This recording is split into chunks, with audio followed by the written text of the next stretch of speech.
What's up, my fruit-loving vegans? Today I'm going to be talking about how to effortlessly and properly food combine so you never need to think about it ever again. The reason I'm making this video is because Jen came over to do some homework. Right, Jen? Yes. Yes. Jen came over to do some homework, and she's like, oh, I had a banana and a protein bar today. And I was like, okay, cool. And then like an hour later, I was like, oh, you want a watermelon? And she's like, yeah. And I was realizing like, oh wait, she already had banana and protein powder. That's not going to work. So the way to make food combining work really well and effortlessly is to always, always, always start your day off with something really juicy. That way, you got the juiciest foods out of the way first. You got your oranges in, you got your peaches in, you got your watermelon in, you got your cantaloupe in. It's all juicy stuff and it's gone in first. You definitely want the juiciest foods to go in first because your intestines are like a water slide. You put food in, they go down. If you put down something really slow, like a protein bar or a banana, it's like the fat kid going down the slide. It's going to get stuck. And then if you put a watermelon in right after, or even an hour after, it's going to be like that skinny kid going down the slide, and it's going to just go right on through. And it's going to run into the protein bar. It's going to run into the banana. It's going to run into the fat kid. And then the lifeguard's going to be like, oh my God, I got to rescue you. There's like a hold up. There's a hold up in the intestines. There's a hold up in the slide. Nobody else go down the slide, please. And that's when you start bending over and grabbing your stomach. Like, oh, I have a stomach ache. Because the skinny kid ran into the fat kid. So you always want to put the juiciest foods in first. That's food combining tip number one. Wake up and eat juicy fruits whenever you break your fast. The second tip to food combining, and there's only two tips. First tip is to always have juicy foods first and then denser foods later in the day. Right? So bananas in the end of the day, avocados the end of the day, juicy foods first. That's the first tip.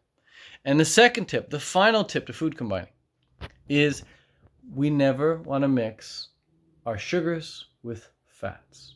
Meaning, you don't want to have avocado with dates. They're both really dense foods, right? You might think, oh, they go great together. They're both dense. But they don't go well together because dates are pure sugar, basically, and avocados are pure fat, basically. Avocados are like 80% fat and dates are like 95% carb. So they don't not mix well together. So just because they're dense doesn't mean you put them together. And the reason they don't mix well together, in case you're wondering, because you're like, oh, but Ted, I mix like chocolate and sugar together all the time. And sugar is pure sugar and chocolate is pure fat. Well, that's why it doesn't digest that well. That's why you can't eat a whole bunch of chocolate and feel great. You can eat a bunch of avocados and feel great because it's just avocado. But if you add in some like dates or some maple syrup to that, you're going to feel like crap. That's why you eat desserts and you feel like crap. It's not because the desserts are all sugary. It's because the desserts are combining fats with sugar. That's why people can eat bulletproof coffee, like coffee and butter, and that's fine because the coffee has no sugar in it. It's just butter, and they can drink it and be fine. But you can't, as soon as you add like some sugar to that, it doesn't work.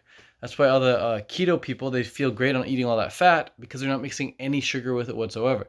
So the reason it doesn't work well is because the cells in your body are like marbles. Let's picture that for example. They're like marbles.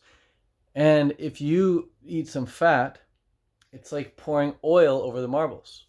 Now all the marbles are covered in oil. Now all your cells in your body, all your cells, yeah, they're covered in fat.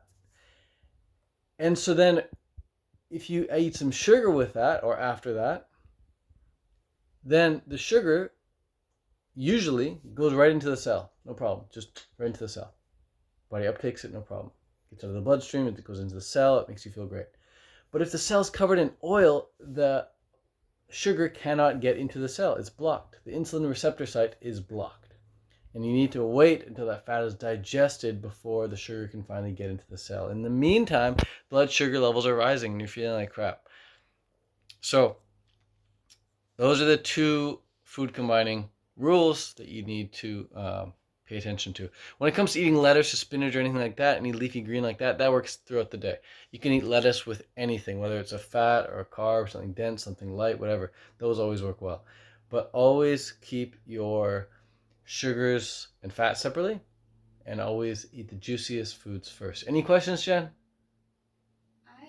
What if my protein bar has a ton of probiotics in it and it's cheating, so your digestion's like totally fine? Great question. So she's like, what if I'm being tricked into believing that my protein bar is going to digest well because they put probiotics on the package? Jen, does it follow one of those two rules? Or does it break both of them? Eating a protein bar with watermelon. Breaks both. It breaks both because a protein bar has got some fat in it for sure. It's a freaking, I don't know what protein bar it is. I'm pretty sure it has fat in it. And then you're mixing that with the sugar. But the other thing is it is dense. And you're mixing that with something super watery. So it's not going to work well. It doesn't matter if there's probiotics or enzymes or any of that stuff in there. It's not going to work well. Even if it was a Lar bar, it would have like nuts in it. Even if it was Lar bar, it would have dates and it would have nuts in there. Exactly. Lar bar is a great example of something that's not going to digest that well either because they usually have dates with almonds in there. To get away with it a bit better, you want to minimize the amount of calories you're having from that food. So if you have like half a Lar bar, it might be totally fine. But if you have a whole meal of Lar bars, it's not going to digest that well. So yeah, there are many other tips to improve digestion, but they're outside of the scope of this video. I'd love to make more videos about digestion in the future if you're interested. If you want more videos on how to optimize digestion, just type digestion in the comments and I will do just that. But for now, that's it. Take care. I'll see you at the Canada Vegan Fest this summer where we're going to talk more about nutrition and vegan lifestyle. Okay, peace out. Ciao for now.